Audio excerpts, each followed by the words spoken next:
Welcome to the Hyper Grand Tour podcast, recorded exclusively for the Lotus Emeya press drives happening across Germany and Austria in June 2024.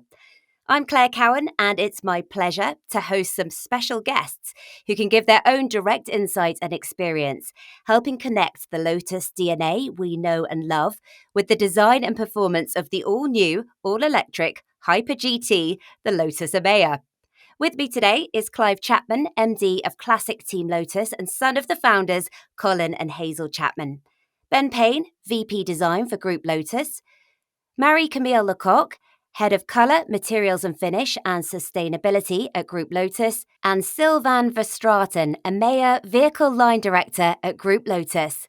Let's begin our own grand tour of the Lotus Emeya.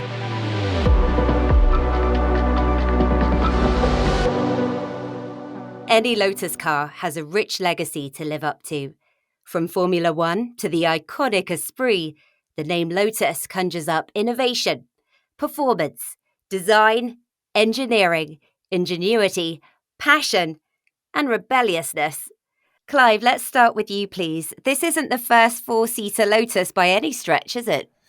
No, I mean back in the 60s we had the Lotus Cortina, not a full-blown Lotus, but I think the arrival of my sisters and myself gave Hazel and Colin the need to be able to put children in the back of one of their sports cars. So the Elan Plus 2 came along, and there's some lovely pictures in the family album of Jane, Sarah, and myself rattling around in the back there, and always exciting to drive with Colin and Hazel. They were both very fast on the road, and the Elan ticked all those boxes. And then in the 70s, Dad really went to take the brand into a new area with the Lotus Elite, the second Lotus Elite, the 70s version, which was very 70s style, much more accommodating in the back, still fairly cramped, but that was really part of Dad's, enduring ambition to always push Lotus forward into new areas. Often on the road, he was driving a Mercedes 6.9 saloon. He had a huge 1965 Ford Galaxy, which he used to charge around in, particularly when Lotus was moving up to Norfolk in the 60s, because he could fit all five of his fellow directors in there, and they'd bomb up the A11. At about 80 miles an hour, having a board meeting on the way up. They'd look at the new factory progress and then bomb back down the A11. So he was always pragmatic in that respect, and certainly ready to take Lotus into the kind of four-door sedan territory, as it were, obviously in a grand touring style. And I was aware of the Eminence project, which he started with Paolo Martin, the Italian designer, but knew very little about it. I've seen a couple of photos, and as I say, I got wind that it was happening, but then Dad died, and that was that. And really, it's taken this long. It's taken these decades for Lotus to make it to four-door territory, which is a fabulous achievement. And I know for sure that's where Colin was wanting to take the company. Thank you, Clive. Great to delve into some of the history there. And Ben, with so much history to pull on, what was the starting point for you and your team with the Emeya? Well, I think there's a couple of sort of key considerations with any new vehicle or new project we're doing for Lotus. And the first is that, every car we produce or everything we do has to be a next expression of the brand and the brand future. So we need to think about very much how we're going to deal with that. And then an omnipresent thing for us is to really look at what the customer of today and indeed tomorrow is actually looking for. So when we start any project, those things are sort of front and center of mind. And actually the sort of interesting point with Emeya is having kind of developed all of the recent cars, this was an opportunity for us to kind of bridge back from the Eletre product towards the sports car territory that Lotus today is kind of more currently known for, with a lower, sleeker product like the Emeya Hyper GT. So inside the kind of design team, we always saw this as an opportunity to bridge that gap from the stretch we made with the Eletre product back towards the kind of really strong sports car heritage that Lotus has. So with that in mind, the sort of key things for us were really to express the design DNA and push things forward, which is really developments from the Emeya as our first foray into electric vehicles. That kind of really set the tone for the new design language of Lotus back in 2018. And how we've expressed that and moved that forward, as I said, with this kind of very large stretch for the brand towards Eletre, and now being able to bring that back into a more focused package and a more kind of focused offer with the Emeya Hyper GT. So the design DNA is really something very key to the start of what we're doing. Also with a car in this category, there's a very strong opportunity to express the kind of performance and engineering capabilities of the brand. And this is, again, something very, very key. It's not just something that comes through the R&D team. It's indeed, as a design group, we have to always have that part of the brand value very strongly in our minds. So expressing the kind of engineering passion and the engineering credibility of the Lotus brand is something that we try and do through the way that we express the design of the car as well. So really celebrating performance engineering. And there are key examples of that in the Emeya. Indeed, a lot of the active systems on the car I would cite as being something that really connects the sort of DNA of performance expertise from the past, developed in motorsport, and how we're now able to bring that to life, even on the lifestyle products for the Lotus brand today.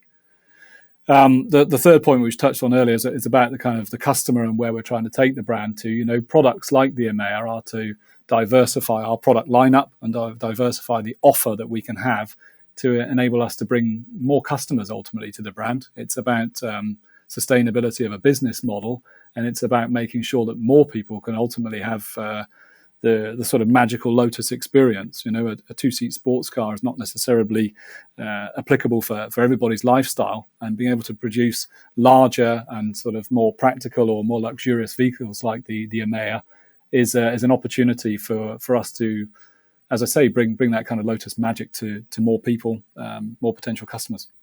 Marie-Camille, I'd love to bring you in now. Let's look at materiality inside the car. What's your process for selecting materials and suppliers? The process generally involve a few steps. Like we have to define first the requirements. By establishing specific criteria for materials based on performance, aesthetic, durability, and sustainability. After we conduct some market research and benchmarking, and after we are looking, of course, at innovation. So we are talking to our suppliers, but also startups to understand what is new. After we are looking at sustainability assessments, we have to kind of make sure they are compliant, and we are make sure also they are kind of there is some content about recyclability. And there is also a positive impact on the environment. When we define a bit more the materials, we are doing some material testing. We're evaluating the aesthetic. We are making sure also that the supply chain is reliable. And we're also doing, when we're getting closer to the decision, we're doing some prototype developments. And of course, when we get a good understanding of that materials and what supplier, we're doing some final selection and getting all the stakeholders to approve the final direction. So it's a quite long process. It can take, depending of the duration, but it could be up to 2 years. So much time and effort going into the process. Let's talk about actually driving the car. Sylvain, you've been waiting patiently. I'd love to bring you in now. People talk about how a Lotus feels to drive. Can you help unpack that for us, please? Yeah, absolutely. Sure. So handling is one of the key characteristics for a Lotus. And, we make a huge effort into making sure that the car, each product we develop drives and feels like a Lotus. When we look at the performance, of course, this is very important, and lap time and things like this of course, needs to be considered. But most importantly, it's what emotions, what feeling do you get when you're driving the cars? So how do you communicate with the car through the steering wheel, through the pedals and everything? How the car reacts to your input? This is for us something which is paramount. And we spend a lot of time when we engineer the cars to make sure that we get everything right. We've moved a lot compared to some of the previous products. Today, we're moving towards kind of fully electric vehicles, and they're very different cars from what we've done in the past years of the company. But the new powertrain for us, it's not an excuse for the car not to feel like a Lotus. So we really have to hammer this. And powertrains are different, but you should recognize immediately when you're in the car, it should drive like a Lotus. And this goes in through many ways. When we look at aerodynamics, of course, this is one of the key topics. It's always been providing the right kind of downforce gives the driver the confidence at high speed and the planted feeling for the vehicles. Everything regarding the chassis, the way the car handles, the way we design the suspension, the kinematics, the control systems, all helps to provide that great feelings for the drivers. And the cars today are very different, but they do share the same Lotus DNA. They're usable on tracks, but also on everyday journeys, where this is you're driving your children to school or having a blast on the local B roads. The car can do it all. Well, it's so very exciting. Thank you for that, Sylvain. Clive, I was watching you there. I could see you had a smile on your face. And I was just wondering, having talked about them at the beginning of this podcast, we talked about Colin and Hazel. What do you think your parents would make of the Emeya? I think they'd be thrilled. It's a fabulous product, a fabulous car. It's got the Lotus badge on the front. And it pushes the boundaries in lots of ways. It's not a predictable product. It's something exciting technically, and the interior is fabulous. Mum would like the interior in particular. She used to help with the interiors of the boats and the cars, and it's really raising the game very significantly. And Colin used to drive around in a Mercedes saloon quite a lot, Mercedes 6.9, and he was very impressed with that, and certainly Lotus is going into Mercedes territory with this car, which is I think that's really the ultimate goal that Colin and Hazel had, was to realise that kind of level. And I understand that your sister has tried one out on the track. Yeah, we went out to Beijing for Lotus, to Shanghai for Lotus Day, and went to the Lotus Center in Shanghai, and that was the first time Jane had seen the Emeya, and were instantly thrilled and impressed. I mean, it was in a fantastic setup.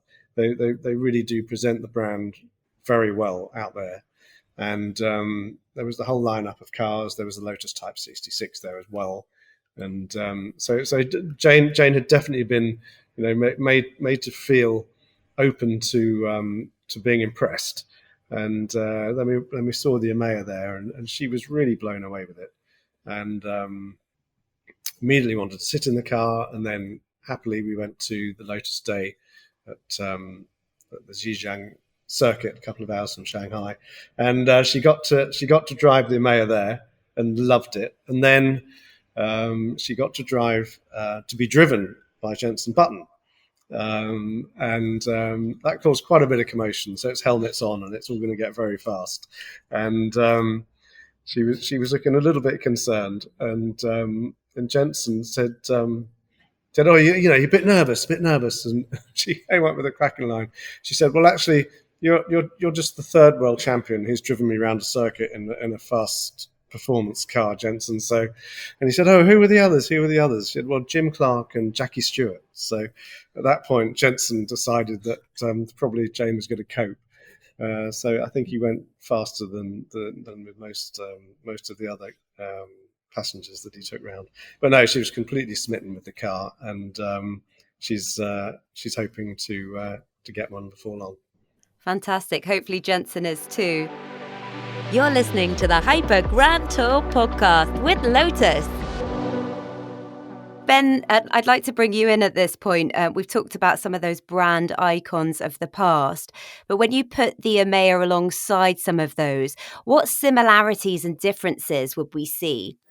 That's quite an interesting question. There are a lot of ways that we can discuss that. I mean, sort of first and foremost, any design we have for the Lotus brand, we obviously spend plenty of time looking at the history of the company and the heritage and all of the sort of previous designs that have existed, and particularly the very iconic models, which is, everyone has their own personal favorites within that sort of plethora of things that Lotus has done in its 76-year history. We also have to think about the current design direction and the current sort of technical capabilities and technical packages which underpin our cars and factor that in. So in terms of the sort of similarities and differences, obviously we as I described earlier, have kind of reset the design direction for the Lotus brand with the Emeya hypercar. And we're looking at how we now appear in the kind of era of electrification and vehicle intelligence as every other OEM has also got to adapt and move towards. So from that as the kind of instigator of that new design language, we obviously are trying to build a consistent narrative visually from Emeya into Eletre as the first lifestyle product onto Emeya and what comes next, as we try and build a more kind of convincing brand offer to our customers and to the world out there. A certain level of consistency, I believe, is important. So, people need to be able to look at a Lotus product and understand what it is. It needs to be instantly recognizable, and that comes through repetition of certain elements and a certain level of familiarity. So, to talk about that, one of the obvious ones is the sort of main concept of our car is the aerodynamic principle of porosity, allowing air to pass through the car rather than just be pushed out of the way by the vehicle, which is expressed in a very extreme manner on the Emeya hypercar. It's what's so iconic about it.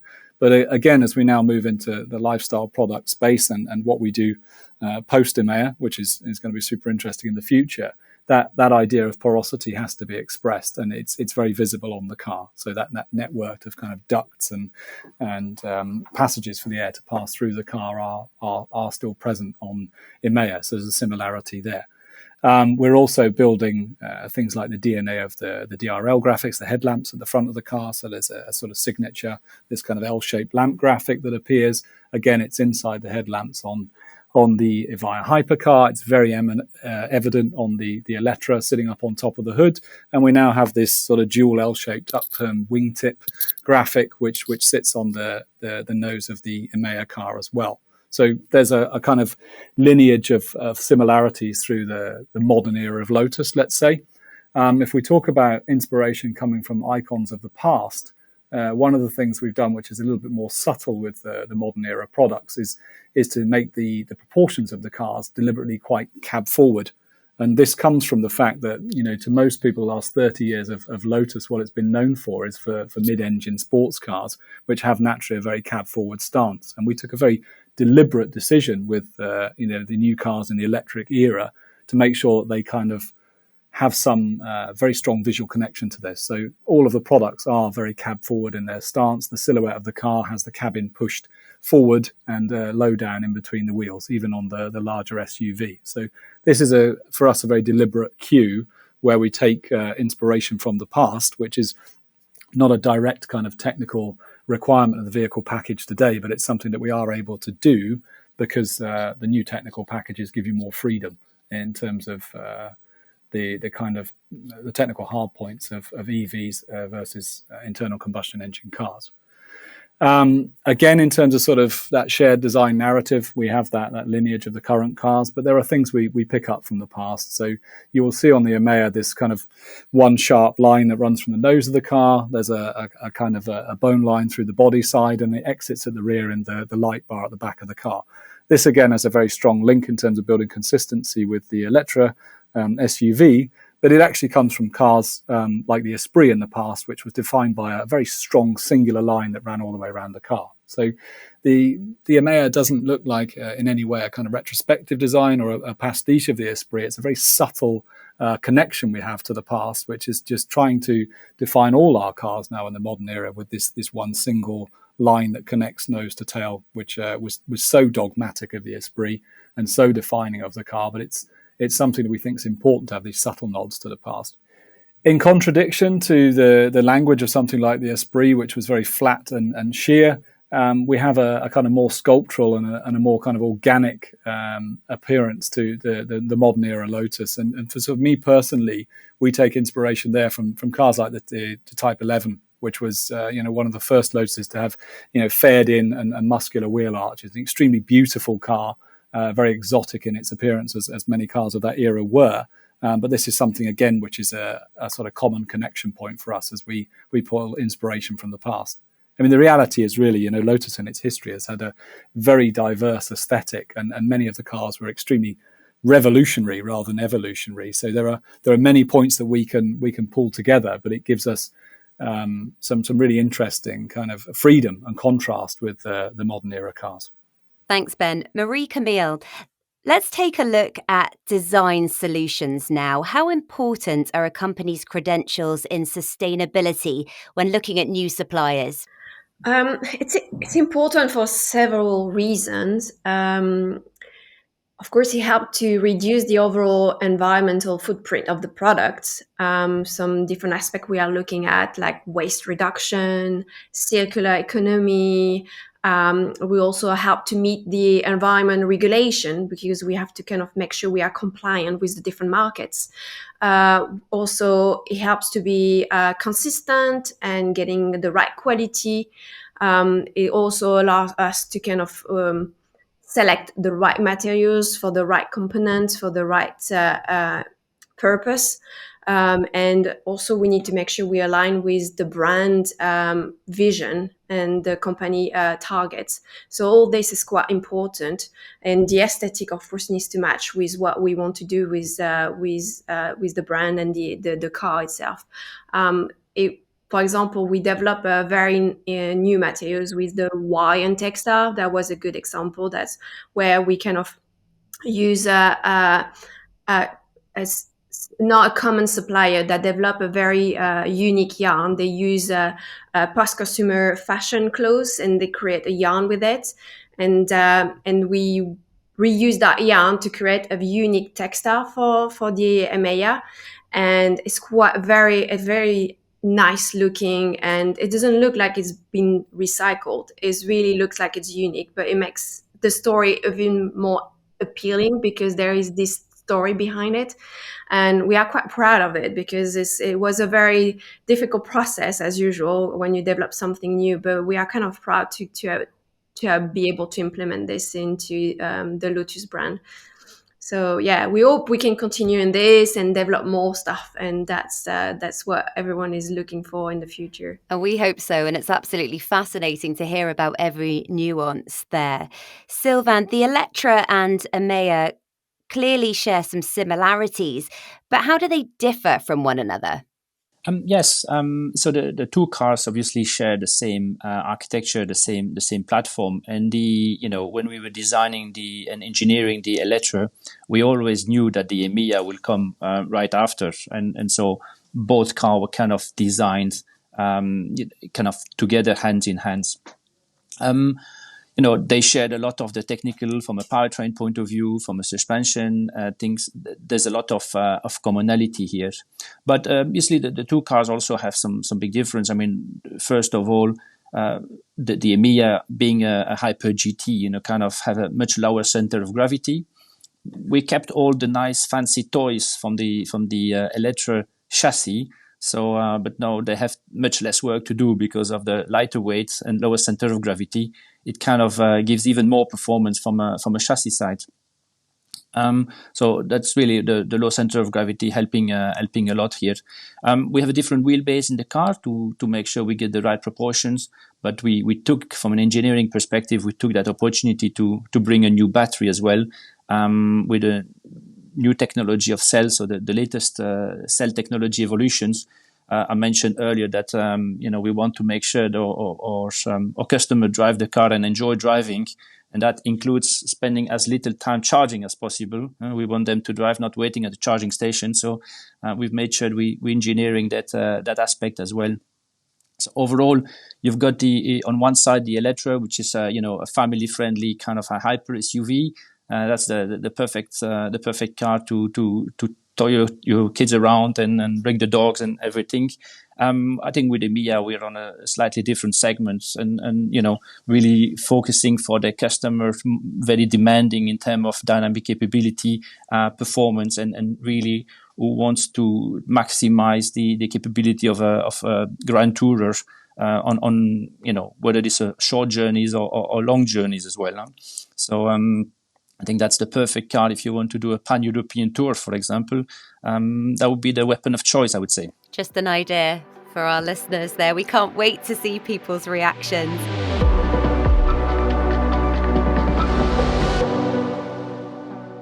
Ben, let's turn our attention to regulations. How much are they front of mind when designing a car?